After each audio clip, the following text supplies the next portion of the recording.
It is a dark and rainy day, and I'm sitting here thinking about how can I best serve my subscribers of the Ad Briefings Copywriting Tips newsletter. What is the most powerful thing that you could be doing right now to improve the number of clients you have, the volume of sales, and your ability to connect with real people in the marketplace who have a long-term need for what you have? I know a lot of subscribers struggle as freelance copywriters or freelance marketers, and they're chasing project to project, not really gaining a consistent flow of income.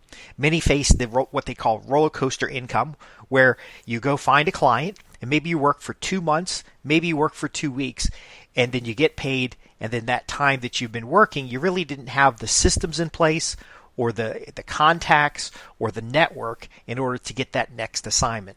Now, we solve many of these problems, but there is a key foundational element that helps you focus your energy and more consistently generate new prospects, new clients, and it is called your customer avatar.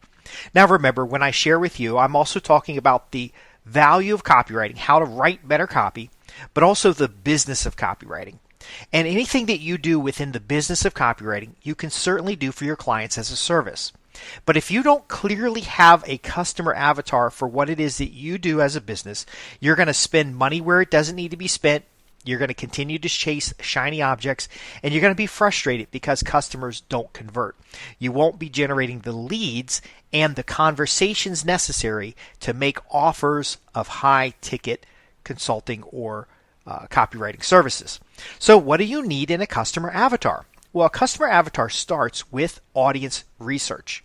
Now, we don't want to just research an audience. That's too generic. We want to research specific individuals, and we want to build on your past experience. We want to build on who you are as an individual, because that's the one thing that your competitor can't knock off.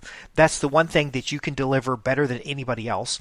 And ultimately, what people want. In today's world, it is so fake. There are Instagram influencers, there are YouTube influencers, there are people who can talk a good game, but in real life are actually doing nothing. They know what to do, but they don't translate that what into results. Now, you as well as me, we have to have results. We can't go down to the bank with the number of leads on our list. We can't go down to the bank and pay our mortgage with, hopes and dreams. We have to have clients who pay, stay, and refer. So that audience research is about people with money, people with an obstacle to overcome, people who are able to make decisions, and then people who fit into categories that you can easily reach. Now, this last part's very interesting because I don't see a lot of marketers talk about this, and a copywriter who doesn't know about these things is really not ready for high-ticket clients. But there's a platform called Prism, and it includes ad categories based on psychographics, demographics, and other type of characteristics. Now, this isn't the only platform, but it's PRIZM, and it provides these categories in which these large advertising platforms will do exact matches. So when you hear about Google's cohorts, that's a similar concept where they're grouping individuals into specific groups. And if you're targeting a specific group, you're going to have lower advertising dollar. The cost is going to be cheaper. They're going to be a more targeted audience. You're more likely to be mining or fishing where the fish are hungry.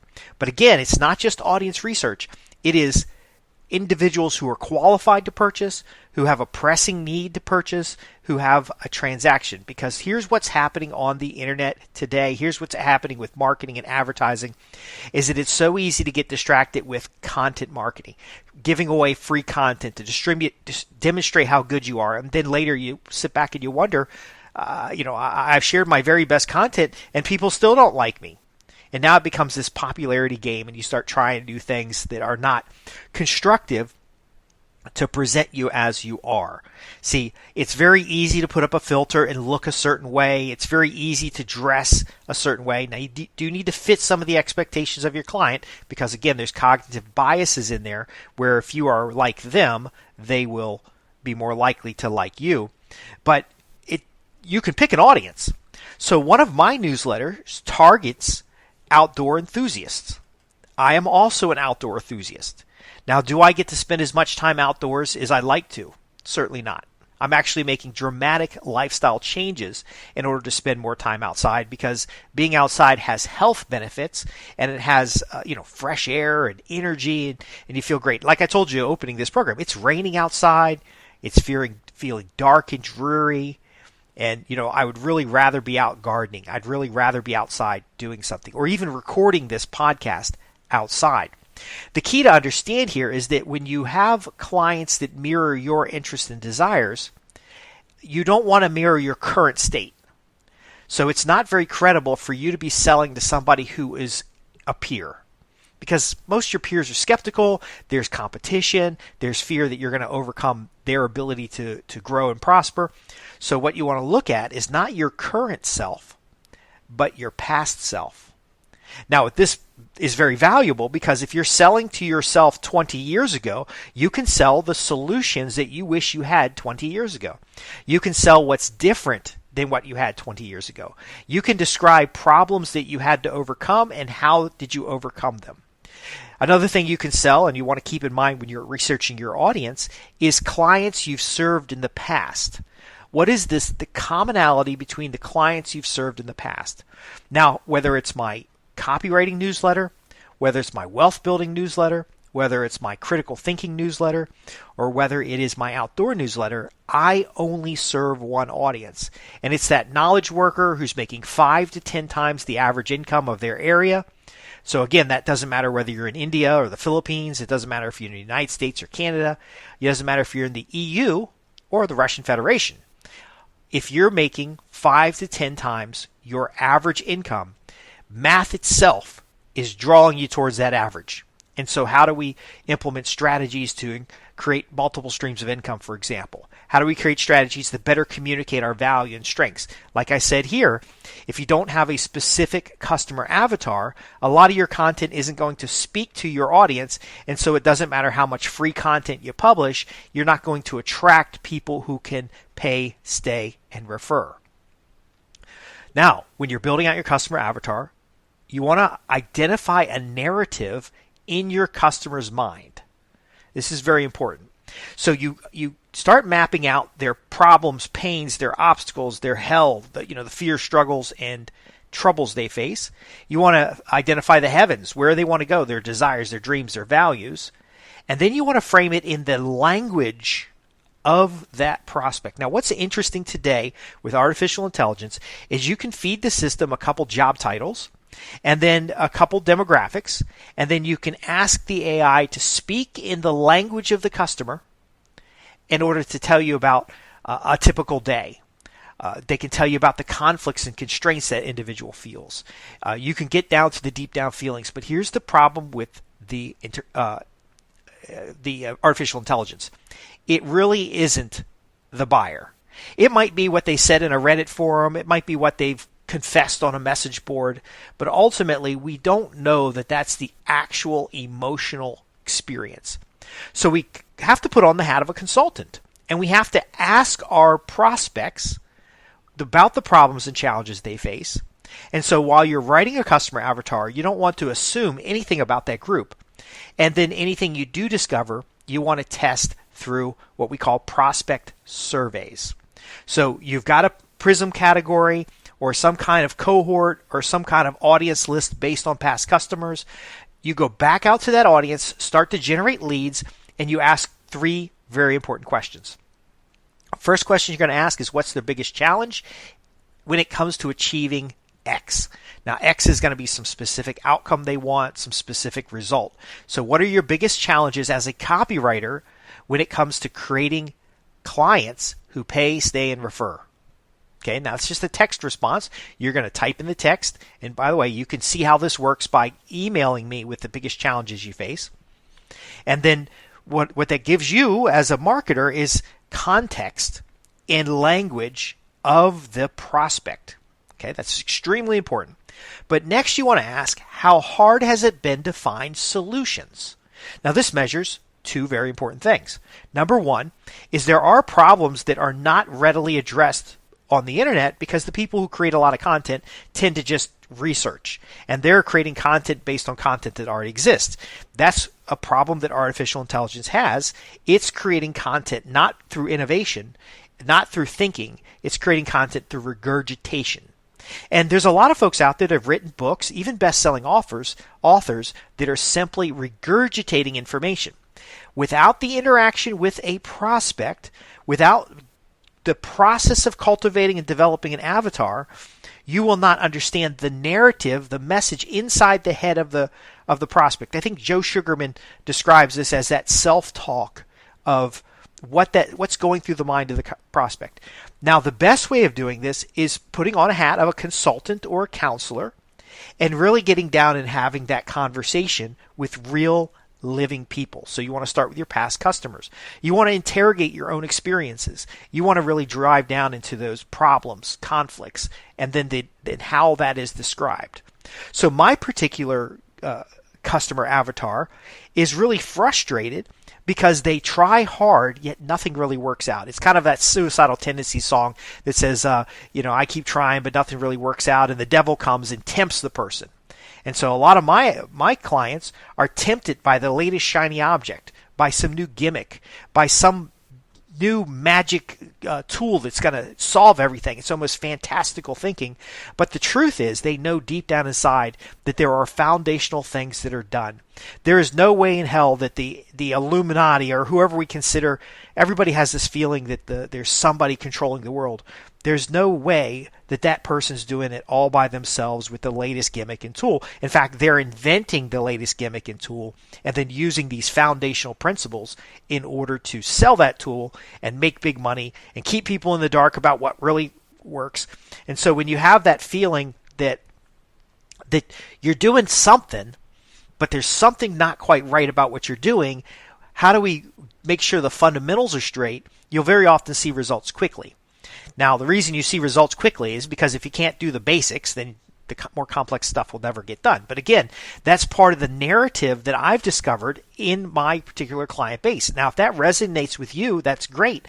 But it may not resonate with everybody, and that's fine too. The key is when you build the customer avatar, you identify the narrative in the client's mind. You start to categorize the problems that they have. You're doing all the work that they would do for self-analysis. You're almost doing cognitive behavioral therapy with a research database, and you're developing an individual who is specific for your audience. I have in my notes here a frustrated knowledge worker who wants more time freedom. Okay, a busy single mother who wants independent income. Now, these aren't necessarily my clients, but it's an example of that one statement. If someone says, who's your ideal customer, you're going to say something specific, like a knowledge worker in financial and technical services who wants time freedom. More specifically, you might say a knowledge worker the age between such and such who wants time. You're going to be able to drill down. Where are you drilling down? Well, you want to identify what keeps the prospect from reaching their desired outcome. So the desired outcome is a drill down point, and then the obstacles, the points of control, the mental obstacles, the mental frustrations, the internal struggles, the social frustrations, the financial and family expectations, the fears and worries, and then you get this all down into a single document. Now, in another episode, we can talk about how to format that document, or if you want to work one-on-one on your specific customer avatar. The key here is that you'll have a single picture of your customer, and then you can start developing one or two key offers that you can use to start generating leads. As you generate these leads and better understand the customer, you can transition into specific services and solutions you can deliver. And that's where you start gaining traction, because you'll be known for serving a specific audience, and then that specific audience, you'll have all these hooks and calls to action tailored to those individuals. Now, I want to leave you with one last thing. If you don't have a customer avatar, any customer avatar is better than no customer avatar at all, but it has to be specific.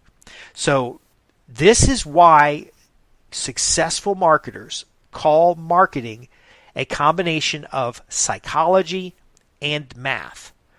If you make a list of what the assumptions you have about a customer, and you do lead generation campaigns and measure the response from that audience base, and then of course the response is statistically accurate, meaning you put the message in front of enough people to have a test, then you you'll just know the answer, and then you take that answer and cultivate your customer avatar.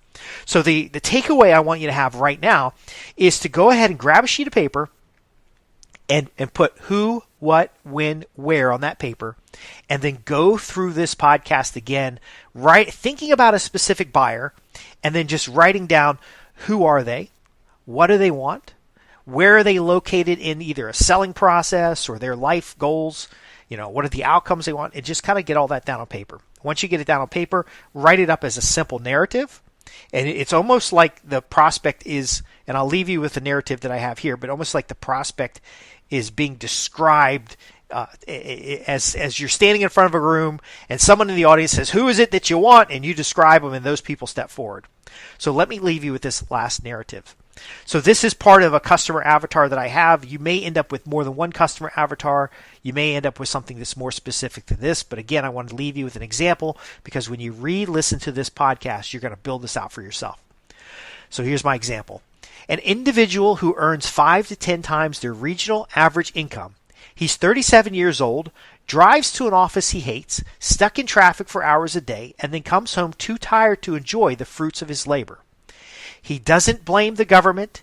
There is no oppressor, but he knows there's something that has to be done differently.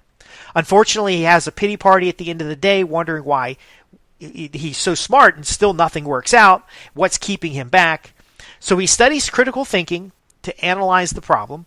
He cuts out distractions, focuses attention on key insights, takes action every day, and now makes net cash flows the gross of previous salaries. He has multiple streams of income, of which 50% is passive. The rest of his income, which is active, is lifestyle oriented. He's getting to spend more time with his family, getting to spend more time on enrichment activities, and has clients who pay, stay, and refer. Do you see where we're coming from here, folks? Now, again, this is just bite-sized, but it sets up the calls to action. It gives me where to look. It tells me I'm looking for a male audience rather than a generic audience, even though the wives or the significant others or the sister of this particular avatar could relate to this. The key is family values, multiple streams of income, self-determination, and personal freedom. Again, you write your avatar. Go through the simple exercise, and once you start implementing, so it's psychology, the who, and the why, applied to lead generation, which is to test your assumptions with marketing, with math, there's no way you can lose. I'm Justin Hitt with Ad Briefing's Copywriting Tips, where we share the business of copywriting as well as the tools to better understand buyers so that you can write copy that sells. If you have any questions about this or anything I've ever covered, I have more than 200 podcasts. You can visit www.adbriefings.co.uk where you can ask specific questions by going to the contact page. I hope you'll avail yourself of the free resources that are there, including many of the podcast show notes. But of course, be sure to like and subscribe on the channel in which you're hearing this podcast because it's syndicated to more than 17 different channels. So if you prefer Apple Podcasts or Google Podcasts, you can click to subscribe there to make sure that you can keep downloading these podcasts. But remember, there are hundreds of podcasts over almost as many channels sometimes. And so be sure to come out specifically to www.adbriefings.co.uk. Go to the contact page and ask your specific questions on how to develop customer avatars. We can help you do this for yourself. And it's an extremely valuable service to your clients, but I do encourage you to write the customer avatar for yourself first. Thanks for listening, and I'll see you in the next podcast. Enjoy.